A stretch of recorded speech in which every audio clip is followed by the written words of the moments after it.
नमस्कार सर्वांना, श्री स्वामी समर्थ। आजच्या व्हिडिओमध्ये आपण अतिशय उपयुक्त अशी माहिती बघणार आहोत। बघा, महादेवाची पिंड प्रत्येकाच्या घरामध्ये महादेवाची पिंड असते। जर नसेल तर आवर्जून आपल्या घरामध्ये असावी। आता महादेवाची पिंड कशी असावी, ती कोणत्या साईजची असावी किंवा महादेवाची पिंड कोणत्या धातूची असावी, त्याचप्रमाणे देवघरामध्ये ती कुठे ठेवावी आणि अशा बऱ्याचशा बारीक बारीक गोष्टी आहेत ज्या आपण आजच्या व्हिडिओत बघणार आहोत। त्याचप्रमाणे महादेवाला काय अर्पण करावं, काय अर्पण करू नये, ही सगळी माहिती आपण आजच्या व्हिडिओमध्ये बघणार आहोत। बघा, माहिती अतिशय उपयुक्त आहे, त्यामुळे व्हिडिओ शेवटपर्यंत नक्की बघा। या ज्या काही गोष्टी आहेत ना त्या आपल्याला माहित असल्याच पाहिजे। जर आपल्याकडनं आणि महादेवाच्या बाबतीत बघा, आपल्याला या गोष्टी माहित असल्याच पाहिजे। आपल्याकडनं काही चुका होऊ नये याची काळजी आपण घेतली पाहिजे आणि 99% लोक ह्या चुका करतातच। त्यामुळे या बारीक बारीक अशा गोष्टी आहेत ना ज्या आपल्याला माहित असल्याच पाहिजे, जेणेकरून काय होतं, आपण केलेल्या सेवेचं पुरेसं आपल्याला संपूर्ण फळ मिळतं आणि आपल्याला कुठलेही दोष लागत नाही। जर आपल्याला काही गोष्टी माहित नसतील आणि आपण त्याच चुका वारंवार करत असलो तर त्याचे दोष आपल्याला लागत असतात। त्यामुळे आपल्याला आपल्या पूजेचं किंवा आपल्या सेवेचं आपल्याला संपूर्ण फळ मिळावं यासाठी या गोष्टी आपल्याला माहित असणं खूप जास्त महत्त्वाचं आहे। अगदी रहस्यमय अशा गोष्टी आहे महादेवाच्या पिंडीबाबत, त्या आपण आजच्या व्हिडिओमध्ये जाणून घेणार आहोत। तर बघा, सगळ्यात महत्त्वाचं म्हणजे आपल्या घरामध्ये महादेवाची ही पिंड असावी, त्यांचा फोटो किंवा मूर्ती अजिबात नसावी। लक्षात घ्या, आपल्या मानव जातीला महादेवाच्या पिंडी स्वरूपातच त्यांचं पूजन करावं असं सांगितलेलं आहे। त्यामुळे महादेवाची पिंड आपल्या घरामध्ये महादेवाची पिंडच असली पाहिजे, पिंडी स्वरूपातच आपल्याला त्यांची पूजा करायची असते। लक्षात घ्या, महादेवाचा फोटो किंवा मूर्ती ही फक्त स्मशानात असते, म्हणून आपल्याला देवघरामध्ये फक्त महादेवाची पिंड ठेवायची असते, कुठलाही त्यांचा फोटो किंवा मूर्ती आपल्याला ठेवायची नाही। त्यानंतर बघा, दुसरी महत्त्वाची गोष्ट म्हणजे महादेवाची पिंड ही 3 इंचापेक्षा कमी असली पाहिजे।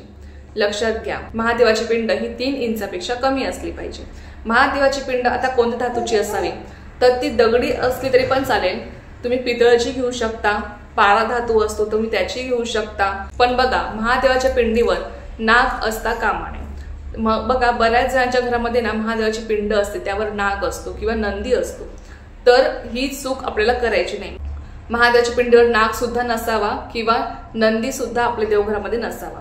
महादेवाची फक्त तुम्हाला सेपरेट एक पिंड घ्यायची असते आणि फक्त आपल्याला त्याचीच पूजा करायची असते। महादेवाच्या पिंडीवर नाग नसावा किंवा त्याच्यासमोर नंदी सुद्धा नसावा, ही आपल्याला काळजी घ्यायची आहे।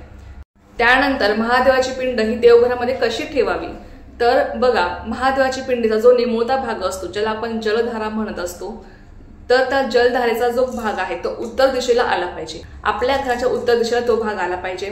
अशा रीतीने तुम्हाला महादेवाची पिंड ठेवायची असते। तर अशा रीतीने तुम्हाला महादेवाची पिंड ठेवायची असते। बघा, महादेवांना जल अतिशय प्रिय आहे। जो कोणी भक्त त्यांना नित्य नियमाने जल अर्पण करतो ना, त्यांना अभिषेक करतो जलाने, त्याच्यावर ते नेहमी प्रसन्न राहत असतात। त्याच्या सगळ्या अडचणी संकटेही दूर करत असतात। त्यामुळे आपल्याला रोज महादेवाच्या पिंडीवर जल अर्पण करायचं आहे। त्याचप्रमाणे तुम्ही जर कधी मंदिरात गेलात तर महादेवाच्या पिंडीला तुम्हाला फक्त अर्धवर्तुळाकारच प्रदक्षिणा मारायची असते। त्यामागचं कारण म्हणजे बघा, जो जलधारेचा भाग असतो ना तो आपल्याला ओलांडायचा नसतो। महादेवाचे अनेक भक्त आहेत, फक्त मानवच त्यांचे भक्त नाहीत, तर महादेवाचे भूत, पिशाच, किन्नर, राक्षस हे सगळे काही महादेवांचे भक्त आहेत। त्यामुळे महादेव जिथे जिथे आहेत ना तिथे ते सुद्धा उपस्थित असतात। म्हणूनच आपल्याला महादेवाच्या पिंडीला फक्त अर्धवर्तुळाकार प्रदक्षिणा मारायची असते आणि जो काही उत्तर दिशेचा भाग आहे तिथे ते उपस्थित असतात। आणि त्यामागचं अजून एक कारण आहे, ते म्हणजे बघा, जो जलधारेचा भाग आहे, आपण महादेवाच्या पिंडीवर अभिषेक करत असतो आणि ते अभिषेक केलेलं पाणी त्या जलधारेतून उत्तर दिशेला ते वाहत असतं। त्यामुळे जेव्हा आपण ते ओलांडतो तेव्हा त्या ओलांडण्याचं पातक आपल्याला लागत असतं। म्हणून आपल्याला नेहमी प्रदक्षिणा ही महादेवाच्या मंदिरात गेल्यावर तुम्हाला अर्धवर्तुळाकारच मारायची असते। लक्षात घ्या, जो काही जलधारेचा भाग आहे तो तुम्हाला ओलांडायचा नसतो। त्यानंतर बघा, महादेवाच्या सेवेमध्ये सगळ्यात प्रभावी सेवा आहे ती म्हणजे रुद्राभिषेक। बघा, श्री गुरुचरित्र या ग्रंथामध्ये सांगितलं आहे की जो कोणी व्यक्ती रोज रुद्राभिषेक करतो त्याला दीर्घायुष्य मिळते, त्याचबरोबर त्याला कधीही अकाल मृत्यू येत नाही। त्याचप्रमाणे बघा, श्रीमद भागवत या ग्रंथामध्ये पण सांगितलेलं आहे की रोज महादेवाच्या पिंडीवर रुद्राभिषेक केल्याने त्याच्या घरी लक्ष्मी अखंड वास करत असते, त्याच्या घरामध्ये अखंड श्रेया राहत असते, सुख, समृद्धी, आयु, आरोग्य त्याला सगळं काही लाभतं। त्याचप्रमाणे त्याच्यावरची जी काही संकटे, दुःख, अडचणी, विघ्ने असतील ती सुद्धा महादेवाच्या कृपेनेही दूर होत असतात। म्हणून तुमच्याकडे जर महादेवाची पिंड असेल आणि तुम्हाला शक्य असेल रोज रुद्राभिषेक करणं तर अवश्य करण्याचा प्रयत्न करा। नाही शक्य तर रोज तुम्हाला जल तरी अर्पण करायचं आहे महादेवाच्या पिंडीवर।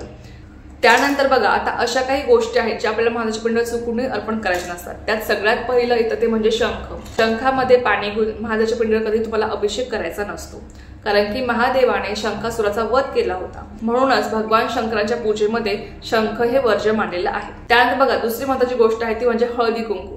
महादेव हे आजन्म वैराग्य होते, त्यामुळे त्यांच्या पूजेमध्ये 6 शृंगाराच्या काही गोष्टी आहेत जसं की हळदी कुंकू यांना मान्यता नाहीये।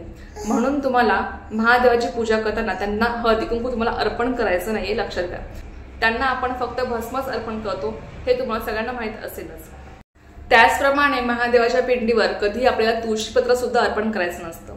त्यामागचं कारण म्हणजे असुरांचा राजा हा जलंधर पौराणिक कथेनुसार त्याची पत्नी रुंदा ही तुळशीचं रोपटं बनून गेली होती आणि महादेवांनी जलंधरचा वध केला होता।